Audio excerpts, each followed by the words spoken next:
नमस्कार, मैं ओम प्रकाश। स्वागत है आप सभी का ओपी की टिप्स में। आज के एपिसोड के ये वीडियो में आपको बताएंगे जल नीति के बारे में। जल नीति किसे कहते हैं, जल नीति करने से बेनिफिट क्या क्या होता है और जल नीति करने की विधि क्या है और जल नीति करने के वक्त में किन किन सावधानियों को आपको अपनाना होता है और जल नीति करने के लिए किन किन सामग्री की आवश्यकता होता है। ये 5 पॉइंट पर आज के वीडियो में आपको बताएंगे ये जल नीति के सारे नियमों और प्रक्रिया के बारे में। तो इसीलिए आज के वीडियो आपके लिए बहुत खास होने वाला है। ये वीडियो को आप बिना स्किप किए एंड तक जरूर से जरूर देखेंगे और यदि आप चैनल पर नए हैं तो चैनल को लाइक करें, सब्सक्राइब करें और बेल बटन को भी जरूर प्रेस करें ताकि आने वाले वीडियो के सारे जानकारी सीधे आप तक पहुंचे। तो आइए शुरू करते हैं आज के ये वीडियो। जल नीति किसे कहते हैं, तो जल नीति किसे कहते हैं तो आइए जानते हैं। एक नासिकाएं द्वारा जल को ग्रहण करके दूसरी नासिकाएं से जल को बाहर करना ही जल नीति है।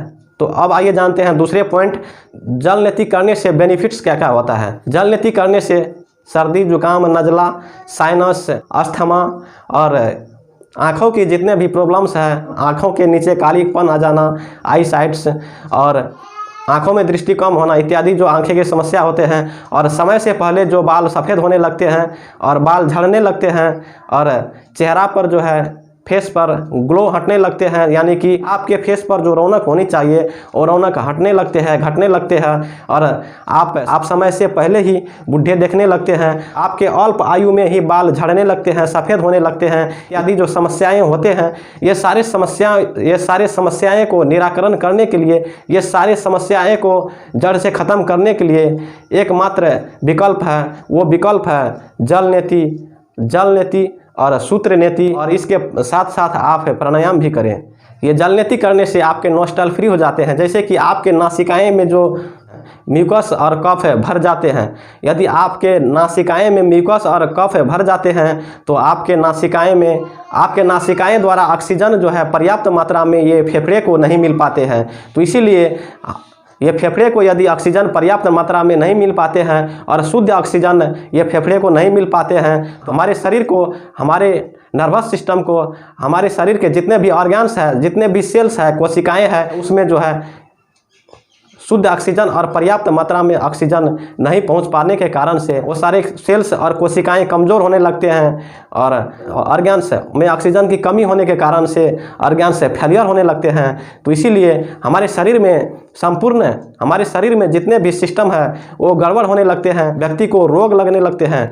तो इसीलिए ये सारे रोग से बचने के लिए, हमारे सारे सिस्टम को मजबूत बनाने के लिए, हमारे चेहरे पर रौनक लाने के लिए, ये सारे प्रक्रियाएं को ठीक करने के लिए हमें जल नीति करना आवश्यक होता है। इसीलिए आप जल नीति को ज़रूर अभ्यास करें। और इतना ही नहीं, जल नीति करने से माइग्रेन की जो समस्याएं होते हैं, जैसे कि आपके सिर दर्द होना और बार बार सिर दर्द होना, चक्कर आना और डिप्रेशन, तनाव, एंजाइटी, इन सारे समस्याओं से आप यदि छुटकारा पाना चाहते हैं तो आप ज़रूर से ज़रूर जल नीति को अभ्यास करना चाहिए।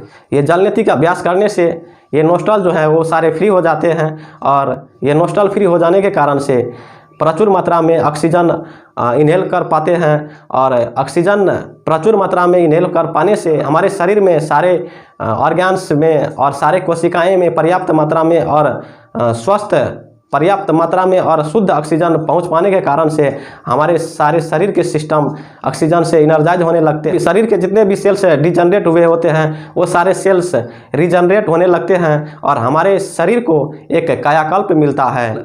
इसीलिए ये जल नीति बेहद ज़रूरी है हमारे स्वस्थ जीवन जीने के लिए। तो आइए जान लेते हैं ये जल नीति क्रिया को करने के लिए किन किन सामग्रियों की आवश्यकता होते हैं।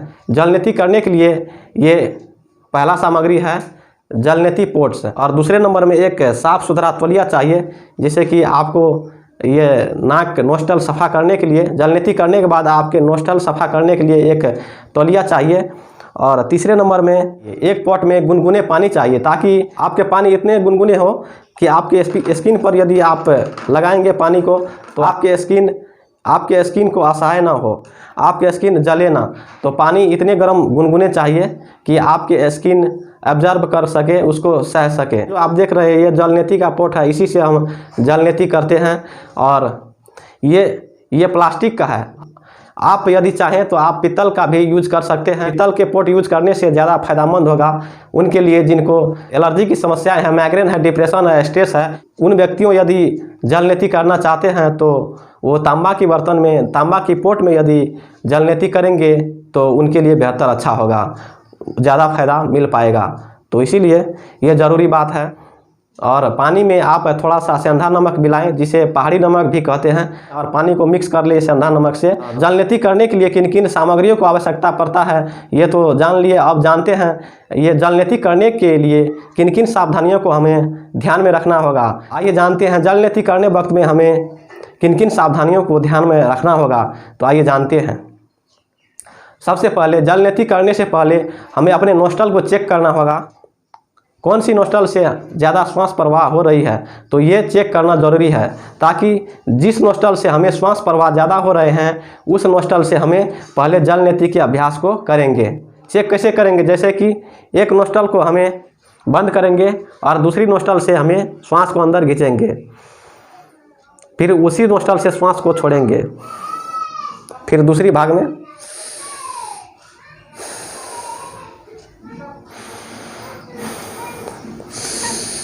अभी जो है मेरा दायां साइड का नोस्ट्रल से ज़्यादा श्वास प्रवाह हो रहा है।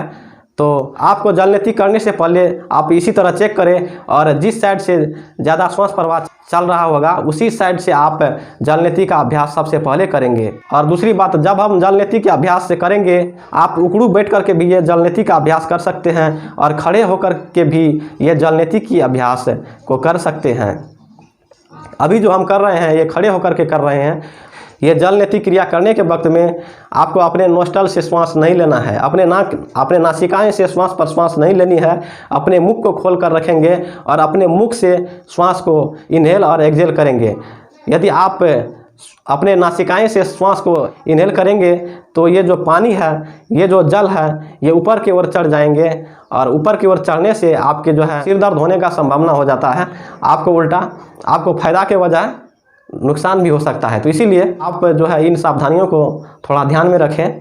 तो चलिए शुरू करते हैं। अपने गर्दन को आगे की ओर झुकाएं, और जिस नोस्ट्रल में, जिस साइड में हम ये पोट को लगाएंगे उस नोस्ट्रल को ऊपर भाग में रखेंगे, और दूसरी नोस्ट्रल को सीधे नीचे की ओर रखेंगे, और ताकि ये जल की प्रवाह ऊपर से नीचे आ सके। जल नेती पोट को नोस्ट्रल में लगाएंगे और मौन हो जाएंगे, हम और कुछ नहीं बोलेंगे।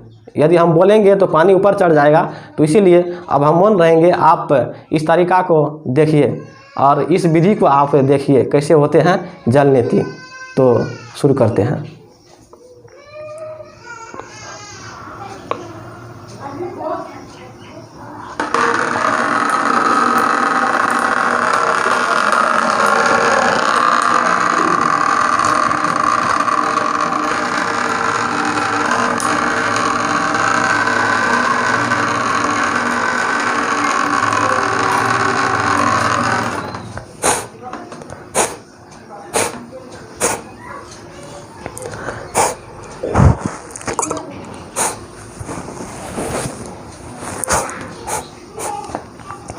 एक साइड से हुआ ये जल नेती, एक साइड से जल अंदर गया और दूसरी नाक से जो है फ्लो होके बाहर हो गया। आप ये जल नेती करने वक्त में ये जो पानी दूसरी नाक से बह रही है, ये जो पानी दूसरी नाक से आ रही है, फ्लो हो रही है, पानी के फ्लो पर अपने ध्यान को केंद्रित करना है। यदि आप ऐसे करते हैं तो आपके मन शांत और सहज हो जाएंगे, आपके मन में जो चंचलताएं हैं वो दूर हो जाएंगे। तो इसीलिए आप ये पानी के फ्लो पर अपने ध्यान को केंद्रित करें, और दूसरी नोस्ट्रल से हम ये जल नेती प्रक्रिया को दोहराते हैं इस तरह।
ये प्रक्रिया को करने के बाद ये तौलिया से अपने नासिकाएं को, अपने नोस्टल को साफ करें।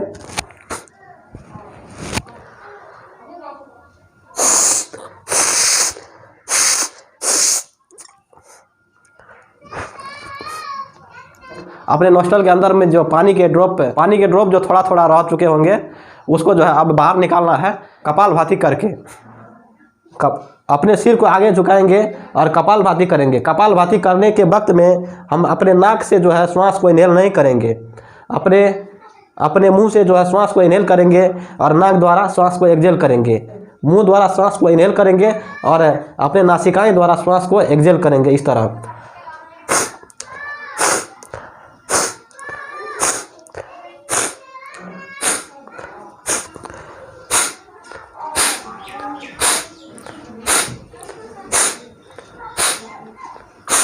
जो है थोड़ा थोड़ा अपने सिर को ठोकेंगे दोनों साइड से और फिर कपालभाति करेंगे।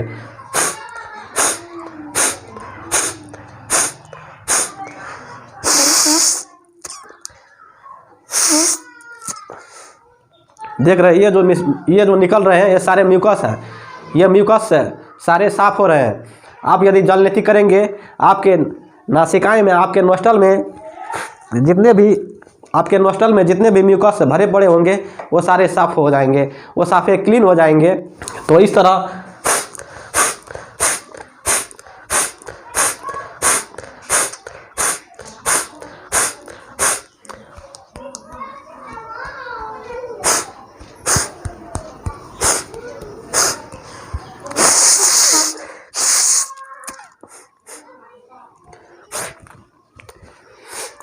जलनेती क्रिया करने के बाद आप कपालभाति क्रिया को करें, कपालभाति प्राणायाम को करें। और कपालभाति प्राणायाम जब आप करेंगे अपने मुंह से जो श्वास को इनहेल करेंगे और अपने नाक से, अपने नासिकाएं से श्वास को एक्सहेल करेंगे।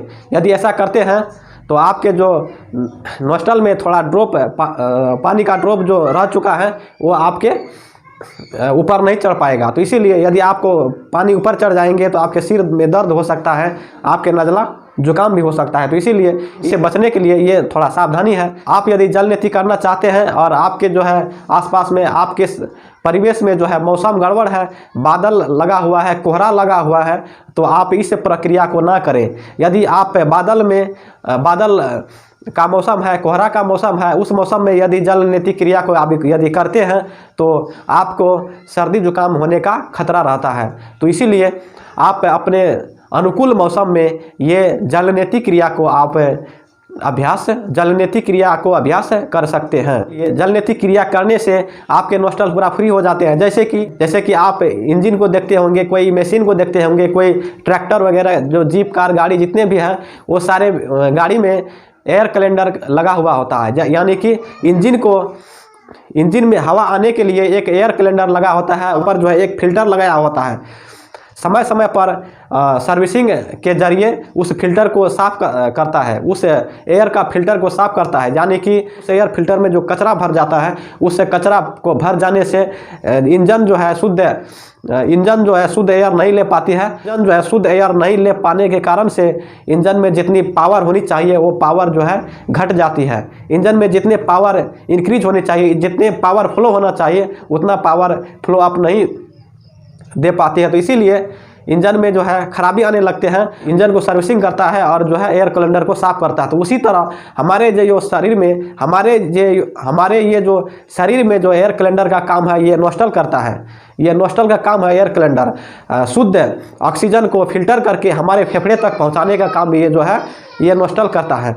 तो इसीलिए इसको भी हमें समय समय पर सर्विसिंग करना जरूरी होता है, समय समय पर इसको साफ करना जरूरी होता है। तो हमें ये नोस्टल को कैसे साफ करें, ये साफ करने की प्रक्रिया यही है, जलनेती और सूत्रनेती।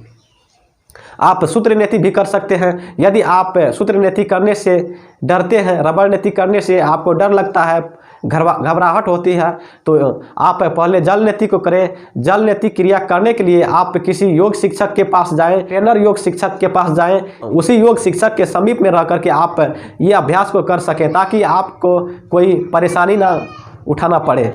यह जल नीति क्रिया करने से आप स्वस्थ रह सकते हैं, मस्त रह सकते हैं और अपने कामों में व्यस्त रह सकते हैं। तो इसीलिए आज के लिए इतना ही। तो मिलेंगे अगले वीडियो में, तब तक के लिए हस्त धन्यवाद। आपको यदि ये वीडियो अच्छा लगा तो चैनल को लाइक करें, सब्सक्राइब करें और बेल बटन को भी जरूर प्रेस करें ताकि आने वाले सारे वीडियो की जानकारी सीधे आप तक पहुंचे। और मिलते हैं अगले वीडियो में, तब तक के लिए आप स्वस्थ रहिए, मस्त रहिए और अपने कामों में व्यस्त रहिए। हस्त धन्यवाद।